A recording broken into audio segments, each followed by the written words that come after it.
거대한 강철 구조물의 가장 큰 위협이 지진이나 태풍이 아니라 그 속 깊은 곳에 숨어있는 정말 눈에 보이지도 않는 균열이라면 어떨까요? 오늘 제대로 파헤쳐볼 주제가 바로 라멜라 테어, 우리말로는 층상균열입니다.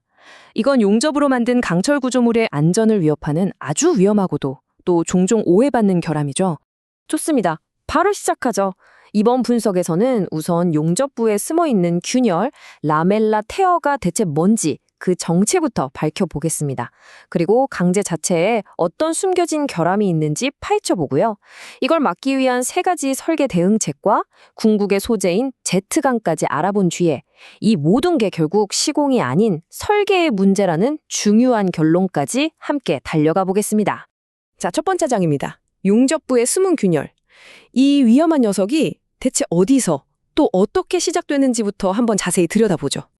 이 슬라이드가 사실 이번 분석의 핵심 중 하나인데요. 바로 이겁니다. 라멜라 테어는 현장 작업자의 실수가 아니라는 것. 이건 설계에서 비롯된 결함입니다. 무슨 말이냐면 아병강재가 가진 야금학적 한계를 극복하고 치명적인 Z방향 응력을 제어하기 위해선 설계, 재료, 공정, 이 모든 걸 아우르는 통합적인 해결책이 필요하다는 뜻이죠. 그럼 이제 이 숨겨진 위협의 정체를 한번 제대로 밝혀보죠. 두 번째 장, 라멜라 테어란 무엇인가? 입니다. 이 계단 모양 파괴, 해부도를 함께 뜯어보겠습니다. 아주 간단히 말하면요, 용접부가 식으면서 생기는 엄청난 힘이 있거든요. 이 힘이 강판을 두께 방향으로, 그러니까 위아래로 그냥 확 잡아당겨서 찢어버리는 현상입니다. 그 결과가 강철 내부가 마치 얇은 판들이 겹겹이 찢어진 것처럼 계단 모양으로 파괴되는 아주 심각한 결함인 거죠. 자, 이 그림을 한번 보세요. 정말 흥미롭죠? 왼쪽 그림에 빨간색 화살표들, 이거 보이세요? 이게 바로 용접부에서 강판 두께 방향, 그러니까 Z방향으로 작용하는 어마어마한 수축력이에요. 이 힘이 강판을 안에서부터 말 그대로 찢어버리는 겁니다. 그 결과가 바로 오른쪽 사진에 보이는 저 독특한 계단 모양의 파단면이고요. 아니 근데 강철이 그렇게 쉽게 찢어진다는 게 말이 되나요? 도대체 강철 속에 어떤 숨겨진 약점이 있길래 이런 치명적인 파괴가 일어나는 걸까요? 이 그림이 그 비밀을 아주 기가 막히게 설명해 줍니다. 강판을 두꺼운 책이라고 한번 생각해 보세요. 우리가 책장을 옆으로 슥슥 미는 것, 즉 XY 방향으로는 엄청 강하잖아요. 그런데 책의 앞표지랑 뒷표지를 잡고 위아래, 즉 Z방향으로 확 당기면 어때요? 페이지들이 그냥 쫙 찢어져 버리죠. 강철 내부에서 정말로 바로 이 현상이 일어나는 겁니다. 강철을 만들 때 아변이라는 과정을 거치는데 이때 망간 황화물 같은 불순물들이 마치 책장처럼 납작하고 길게 늘어져요. 이게 바로 그 약한 층, 다시 말해 찢어지기 쉬운 페이지가 되는 거죠.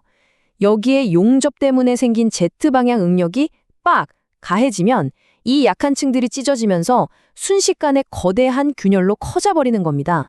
자, 그럼 이걸 막을 수 있는 해결책, 그 핵심 원칙, 이른바 황금률은 뭘까요? 의외로 간단합니다. 첫째, 위험한 Z방향 응력이 다른 곳으로 흩어지게 분산시키던가, 둘째, 아니면 아예 그 약한 층 자체를 물리적으로 끊어버리는 거죠. 지금부터 우리가 살펴볼 모든 해결책은요, 바로 이 2가지 원칙 중 하나를 따르게 됩니다. 아주 중요해요. 자, 이제 설계 플레이북으로 넘어가서 이 황금률이 실제 현장에서 얼마나 똑똑하게 적용되는지 한번 살펴보겠습니다. 첫 번째 해법, 바로 응력의 방향을 틀어버리는 겁니다. 왼쪽의 나쁜 설계를 보세요. 수축력이 위험한 Z방향으로 직접적으로 작용하죠. 딱 봐도 위험해 보이죠? 하지만 오른쪽처럼 접합부 모서리를 비스듬하게 깎아내면 용접선이 약한 층들을 대각선으로 가로지르게 돼요. 이렇게 힘의 경로를 살짝만 틀어줘도 그 위험했던 수직 응력이 안전한 수평 방향으로 싹 분산되는 아주 놀라운 효과가 나타납니다. 자, 근데 정말 위험성이 높은 십자형 접합부에는 더 확실한 방법이 필요하겠죠? 그래서 아예 문제의 근원을 없애버리는 겁니다. 응력이 집중되는 그 교차 지점에 방향성이 없어서 어느 방향으로든 강한 특수 제작된 노드라는 부품을 끼워 넣는 거예요. 이 노드는 강철을 녹여서 틀에 붓거나 주조, 망치로 두드려서 단조 만들기 때문에 내부에 그런 약한 층 자체가 없어요. 그럼 이제 이 튼튼한 노드에 간단히 용접만 하면 되니까 이건 뭐 정말 안전하고 현명한 해결책이죠. 세 번째 기술은 이름도 재미있는 버터링입니다. 이름처럼 뭔가 부드럽게 덧대는 방식인데요. 마치 충격 흡수 장치, 그러니까 쿠션 같은 역할을 한다고 보시면 돼요. 자, 이 그림의 단계를 한번 같이 볼까요? 먼저 모재 표면에 홈을 파고요. 그 위에 부드러운 용접 재료로 버터링층을 덮어줍니다. 그러면 나중에 진짜 용접을 할 때 생기는 그 Z방향의 강력한 변형을 이 버터링층이 쿠션처럼 혼자 다 흡수해버리는 거예요. 그 아래에 있는 취약한 모재는 완벽하게 보호받는 거죠. 아주 영리하죠? 지금까지는 설계를 바꿔서 문제를 피하는 방법들을 봤잖아요.